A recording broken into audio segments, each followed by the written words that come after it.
வணக்கம். இது ஏஐ தமிழ் முக்கிய செய்திகள். ஈரோட்டில் கிரேன் உடைந்து 50 அடி உயரத்தில் இருந்து ரயில் என்ஜின் விழுந்து விபத்துக்குள்ளானது. இதற்கு ரயில்வே அதிகாரிகளின் பொறுப்பின்மையே காரணம் என ஊழியர்கள் குற்றம் சாட்டியுள்ளனர். ஈரோடு ரயில் நிலையம் அருகே மின்சார ரயில் பணிமனை உள்ளது.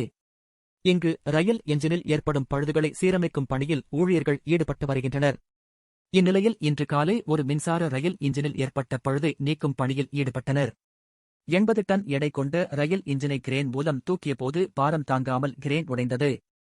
இதில் 50 அடி உயரத்தில் இருந்து ரயில் இன்ஜின் கீழே விழுந்து சேதமடைந்தது.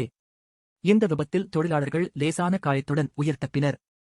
விபத்துக்கு காரணம் முறையான கால இடைவெளியில் இயந்திரங்கள் மற்றும் கிரேன் போன்றவற்றை பாரமளிக்காததே என ரயில்வே பணியாளர்கள் குற்றம் சாட்டினர்.